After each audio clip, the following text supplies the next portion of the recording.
যাদের common sense থাকে না তাদেরকে বলে ননসেন্স। তো আমার কাছে আজকে মনে হলো যে মাহফিলটা একটা ননসেন্সের কারবার হল। আমি অনেক দূরের থেকে সকালবেলা আমার মহিলা মাহফিল ছিল নোয়াখালীর কোম্পানিগঞ্জে। আমাকে যদি বলা হতো একটু রাত হবে, এত কষ্ট করে আমি দুপুরে খাইনি, তার কারণ খাওয়ার সুযোগ ছিল না। খেতে গেলে আমি ফেরি মিস করব, ফেরি মিস করলে মাহফিল মিস হয়ে যাবে। আগামীকালকে আমার মাহফিল বান্দরবনে। বাংলা একটা প্রবাদ আছে, অনুরোধে ঢেকি গেলা। তো আজকে আমার মনে হয় অনুরোধে ঢেকি গেলা না, পাহাড় গেলার সমতুল্য। যাক, আসলে আমার কথা বলার মতো কোনো পরিবেশ, কোনো মানসিকতা নেই। আমি ওনাদেরকে বারবার বলেছিলাম যে যেহেতু কালকে আমার ফ্লাইট, আমি যাব বান্দরবনে গিয়ে প্রোগ্রাম ধরবো। অনেক দূরের থেকে প্রোগ্রাম করে এসেছি। আজকে সকালে বিশাল বড় একটা মহিলা মাহফিল ছিল, 1 ঘন্টা 1.5 ঘন্টা বয়ান করেছি, 1 ঘন্টার মতো প্রশ্নোত্তর দিয়েছি। তা আমি বারবার রিকোয়েস্ট করেছিলাম যে আমাকে একটু আগে দিলে বাস অল্প একটু কথা বলে আমি চলে গেলাম, এরপরে আপনারা আপনাদের নিয়মতান্ত্রিকভাবে যতক্ষণ পর্যন্ত করলেন।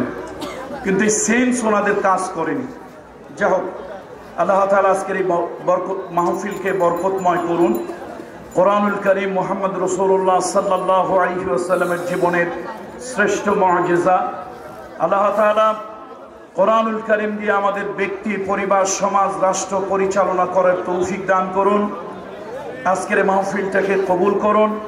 এই মাহফিলকে জরিয়া করে এলাকার যত মুর্দেগানরা আছে আল্লাহ তাআলা সকলের কবরের আযাবকে আল্লাহ তাআলা মাফ করে দিন। আমিন। আল্লাহুম্মা সাল্লি আলা মুহাম্মদ ওয়া আলা আলি মুহাম্মদ কামা সাল্লাইতা আলা ইব্রাহিম ওয়া আলা আলি ইব্রাহিম ইন্নাকা হামিদুম মাজিদ। দোয়া হবে, যাদের মন চায় একটু দোয়ায় শরীক হওয়ার জন্য মেহেরবানি করে মাঠে চলে আসুন। একদিন এই পৃথিবী ছেড়ে আমাদেরকে চলে যেতে হবে।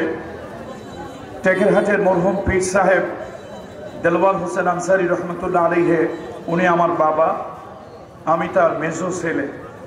উনি মাঝে মাঝে কথাটা বলতেন যে একটি মানুষের বিরুদ্ধে যদি একটি মামলা থাকে, সেই মামলার চিন্তায় মানুষ অস্থির হয়ে যায়। আল্লাহ তাআলা প্রত্যেকটা বনি আদম, বনি ইনসানকে 5টি মামলা আল্লাহ তাআলা দিয়েছেন।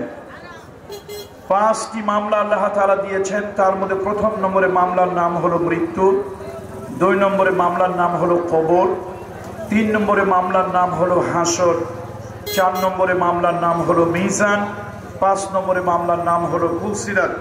এই 5টি মামলা আল্লাহ তাআলা আমাদের প্রত্যেকের ঘাড়ে দিয়েছেন। সুতরাং আসুন, এই পৃথিবী ছেড়ে একদিন চলে যেতে হবে। মানুষের জীবনে মৃত্যু আসবে। মৃত্যু হচ্ছে ইউনিভার্সাল ট্রুথ, চিরন্তন সত্য। দুনিয়ার সব কিছুকে পরিত্যাগ করা সম্ভব, কিন্তু মৃত্যুকে পরিত্যাগ করা সম্ভব নয়। সব কিছুকে ফাঁকি দেওয়া সম্ভব, মৃত্যুকে ফাঁকি দেওয়া সম্ভব নয়। রাজা বলেন, বাদশাহ বলেন, আমির বলেন, ফকির বলেন, ধনী অথবা গরিব বলেন, মৃত্যু প্রত্যেক মানুষের জীবনে অবধারিত। দ্বিতীয় হচ্ছে কবর, আলমে বরজখ। মানুষের চূড়ান্ত বিচার শুরু হবে। ইয়াউমুল হিসাব, ইয়াউমুদ্দিন, ইয়াউমুল জাযা, ডে অফ দ্য রিসারেকশন, তারপরে ডে অফ দ্য জাজমেন্ট। সেই বিচারের দিবসে আল্লাহ তাআলা বিচার করবেন। তার আগে মানুষের রূহ যেই জায়গাটা থাকবে সেটা হলো বরজখী জীবন।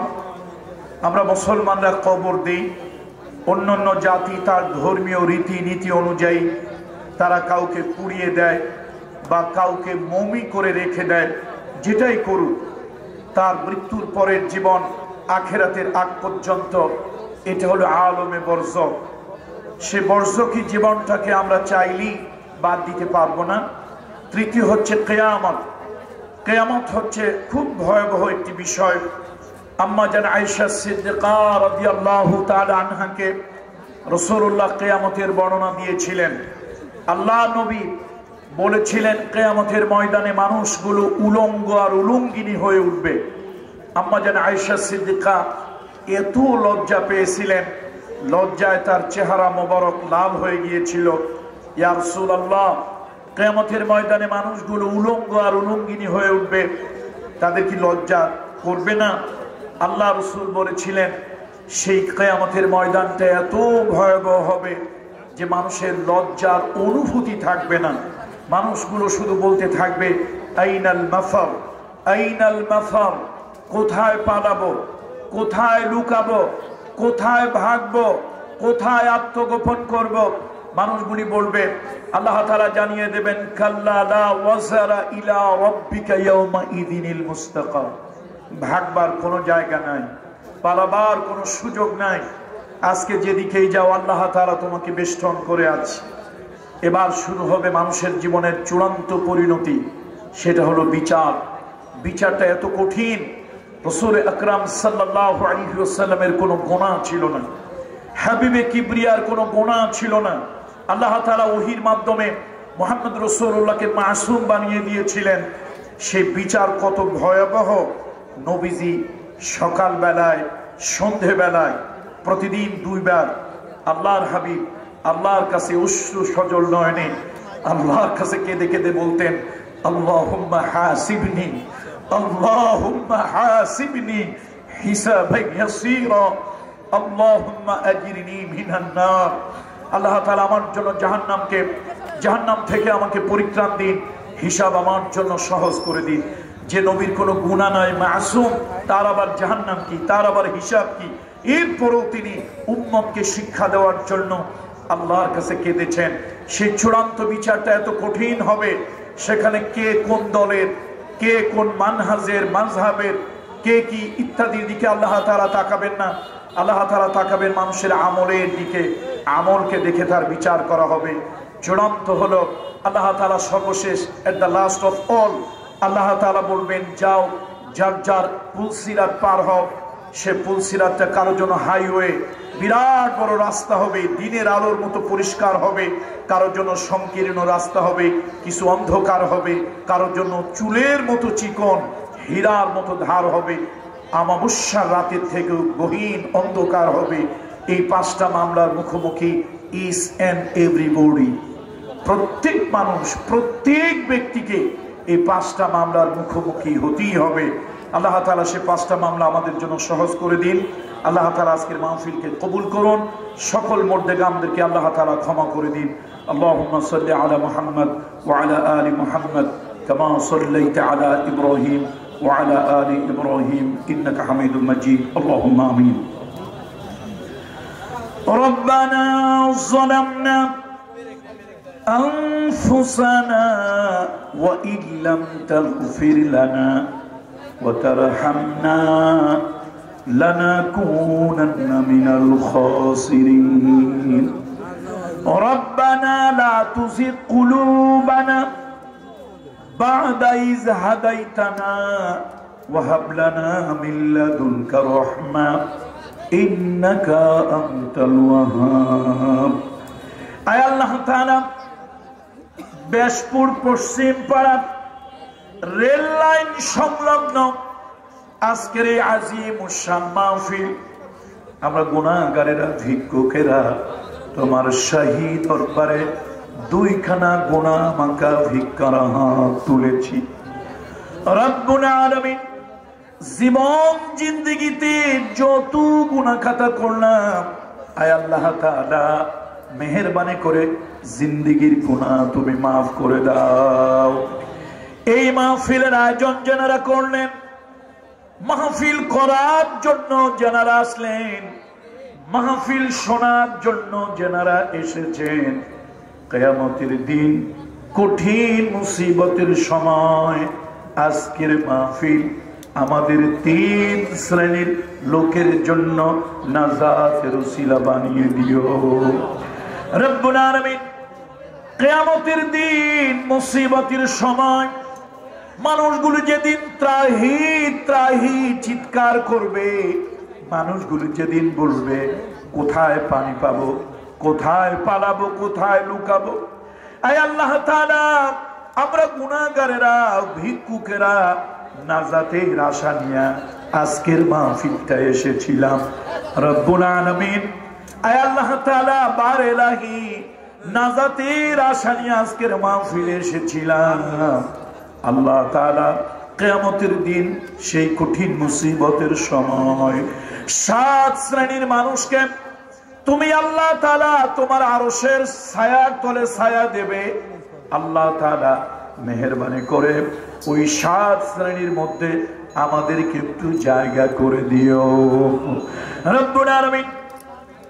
হাউজে কাউসারের এক পেয়ালা পানি পান করলে জান্নাতে যাওয়ার আগে আর পিপাসা লাগবে না, ক্ষুধা লাগবে না।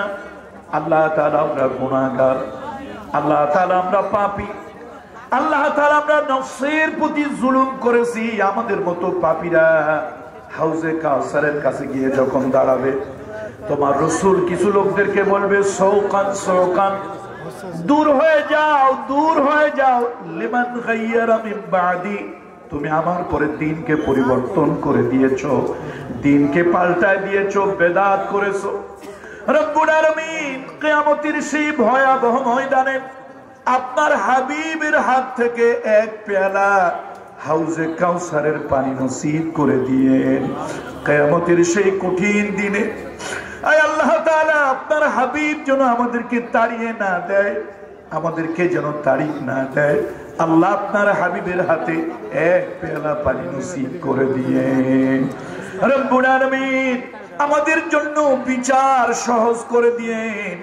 আপনার হাবিব প্রতিদিন কেঁদে কেঁদে বলেছেন, আল্লাহুম্মা হাসিবনি হিসাবান ইয়াসীরা, আল্লাহুম্মা হাসিবনি হিসাবান ইয়াসীরা।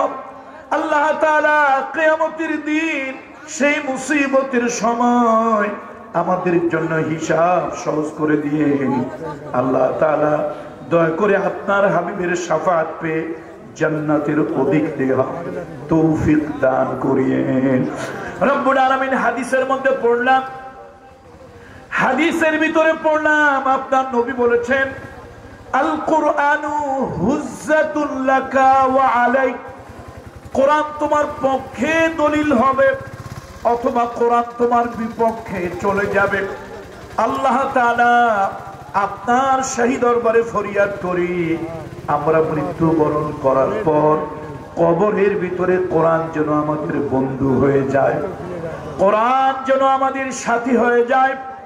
কিয়ামতে, আখিরাতে, আদালতে, মিজানে, সিরাতে আল্লাহ তাআলা এই কোরআন যেন আমাদের বন্ধু হয়ে আমাদেরকে কঠিন পথগুলো যেন পার করে দেয়।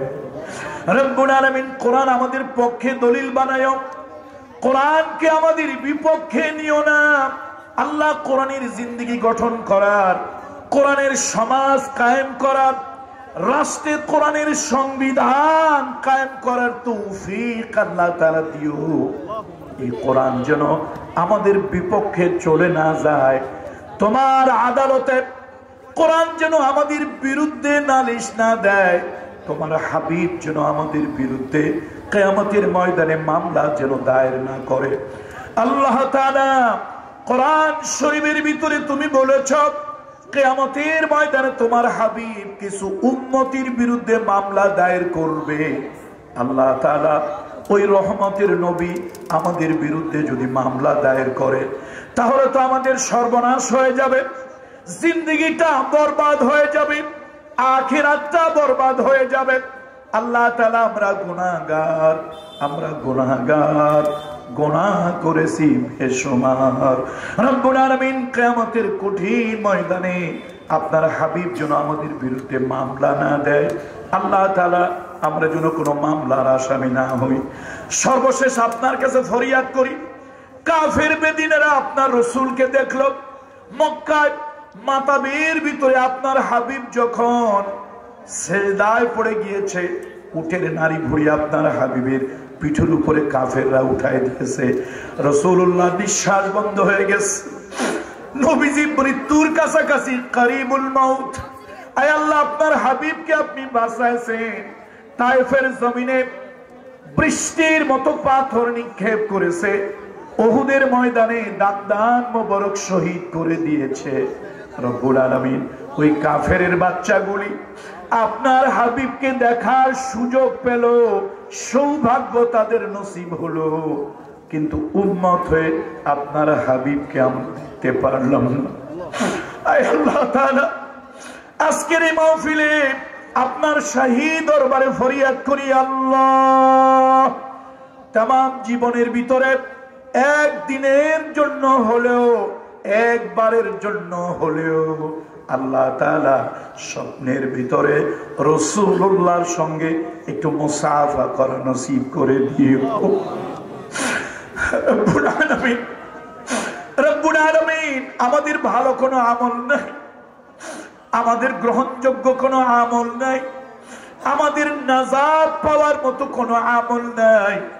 আল্লাহ তাআলা জিন্দেগিতে একদিনের জন্য হলেও, একবারের জন্য হলেও স্বপ্নের ভিতরে তোমার হাবিবকে দেখার সৌভাগ্য দান করিও রব্বুল আলামিন। আমাদের মতো গুনাহগার গোলামদেরকে আল্লাহ তুমি দয়া করে মাফ করে দিও। এই গ্রামের সব মুর্দিগানদেরকে মাফ করে দাও আল্লাহ।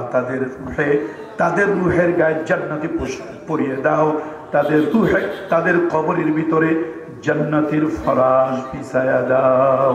সুবহান রাব্বিকা রাব্বিল ইজ্জাতি আম্মা ইয়াসিফুন ওয়া সালামুন আলাল মুরসালিন ওয়ালহামদুলিল্লাহি রাব্বিল আলামিন।